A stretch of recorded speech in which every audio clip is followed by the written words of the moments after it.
无畏曲折迷离，K 姐奇探秘。大家好，我是 K 姐，欢迎回来。提到维密呢，大家首先会想到 T 台上超模天使们性感完美的身材，以及她们自信从容的笑容。曾经每年一度的维密盛宴，是许多人心中的美好回忆，也吸引了无数的观众为之倾倒。然而，这样的盛况在2019年戛然而止。随着维密秀突然宣布停办，人们都感到很好奇，这曾经的世界顶级超模秀为什么突然就停了呢？接着，在2021年的9月，曾经的一位维密模特接受了一个澳洲著名电视台的采访，这才让人们恍然大悟。原来舞台上风光无限的他们，在生活中却是一直挣扎在死亡的边缘。如同签了卖身契一般的他们，早在未成年前就被迫成为了行尸走肉。今天就让我们一起来看看这时尚界的顶级品牌是如何成为少女粉碎机的。咱们首先来看看这维密内衣是怎么火遍全球的。时间退回到1977年，为了解决陪老婆在百货商店购买内衣时总被人看成是变态的尴尬局面，罗伊·雷蒙德创办了只销售内衣的专卖店，取名为维多利亚的秘密。起初，维密只是简单的售卖女士和少数男士的内衣，但后来由于经营不善濒临破产，美国公司 The Limited 仅用了400万美元就买走了维密。从上个世纪90年代开始， The Limited 就通过发扬维密的性感优势，让维密一跃成为了全美最大的内衣贩卖商。而真正让维密走向世界的是从1995年就开始举办的维密内衣时装秀开始。当一个个身材火辣、面容姣好的超模在 T 台上自信地展示着维密内衣时，全世界的观众都不禁为之疯狂。维密大秀成功吸引了很多男性消费者的注意，这也让维密进一步成为了女性和男性都喜闻乐见的品牌。在维密的舞台上，曾诞生过多位国际知名超模，比如全球最贵的超模吉尔赛·邦辰，还有全球模特富豪榜前10的米兰达·可儿、卡莉·克劳斯等国际超模，都因维密秀而名声大噪，并从此改变了自己的职业生涯。可以说，超模们与维密是相互成就的。超模给维密带来了巨大的关注度，而维密秀也能让超模一夜成名。因此，很多模特的整个职业生涯都是为了登上维密的舞台。一旦做到了，就意味着名利双收，能够走向国际。维密旗下不光有着被称为天使的超模们，它还有着出类拔萃的营销手段，那就是让美艳的超模穿上天价内衣走秀。在2000年，更是出了一款价值1500万美元的镶钻内衣。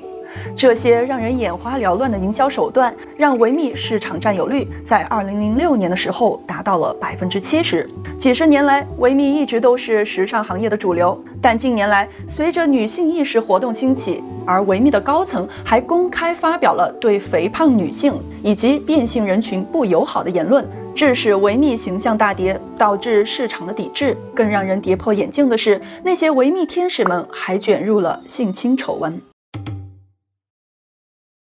就在2020年的9月，前维密天使布里基特·马尔科姆在澳洲60分节目中透露了自己在维密工作时曾遭遇到的一系列不公平的待遇。他这样形容自己在 T 台上的心情：我看起来在笑，我知道这个扮相很可人，但我的眼神黯淡无光，我当时生不如死。而作为维密公司曾经的一员，他表示自己从内部看到了维密有多么的病态。马尔科姆告诉主持人，在2007年初，当他花了10分钟才爬上一段楼梯时，他发现自己必须有所行动了。从那之后，他勇敢地站了出来，向大众揭露了维密的黑暗面。他曾发抖音表示，他被大他很多的男人诱骗过，甚至遭到了侵犯。而他的经纪人甚至每周都告诉他，让他通过吸食违禁药品以及多做那种床上运动来减肥。可当时的他还未成年。在2018年时尚芭莎的采访中，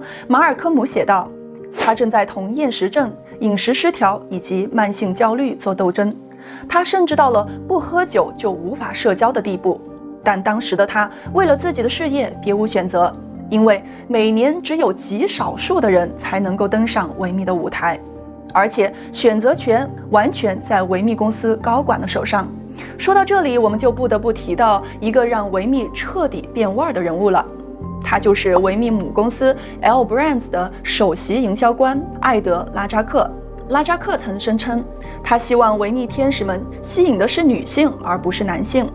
但讽刺的是，本着服务女性的宗旨，却行着践踏女性的事实。真实的维密公司远没有表面上看上去那么的美好。作为主打女性内衣的品牌，维密的营销策略却一直围绕着女性应当以瘦和性感为美，而不是以健康为美来展开。就拿维密的选人标准来说，首先，想要入选维密秀的模特，身高必须在5英尺9英寸，也就是大约1.75米的样子，腰围不能超过60厘米。其次，她们的体脂率必须要低于18%，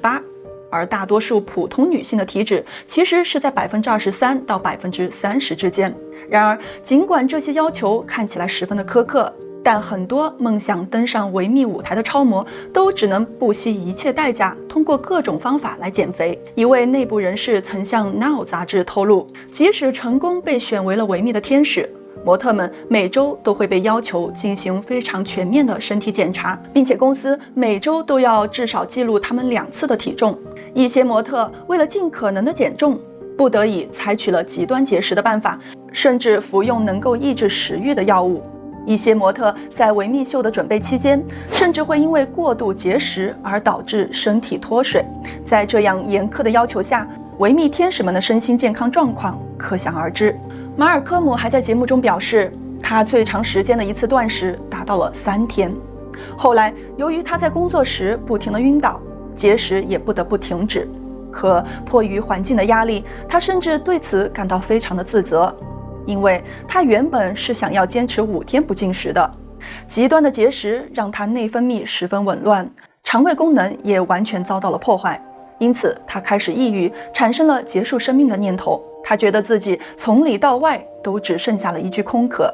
维密一直树立着性感苗条才是最美的观念，以至于不少男性和女性都潜移默化地受到了这种观念的影响，以至于太多的女孩有减肥的压力。但殊不知，并不是每一个人都能够通过减肥变得苗条的。尽管很多其他的品牌已经开始采用老年模特、跨性别模特和大码模特等多元化身份的模特，但维密依然我行我素，其广告宣传一直有着物化女性和打擦边球的嫌疑。而在2018年底，拉扎克还曾明确地拒绝聘用大码模特或者是跨性别的模特。他表示，没有人对大码模特参加时装秀有任何的兴趣。此番言论一出，立刻遭到了舆论的质疑和反对。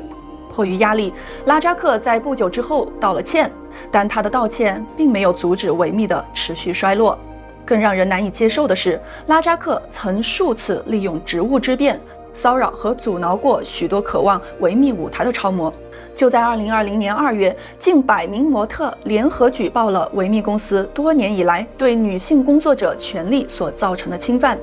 而艾德·拉扎克就是其中最大的加害者。在数十年间，艾德·拉扎克曾多次被公司的模特和员工投诉，他曾被指控强吻模特，并要求模特坐在他的大腿上，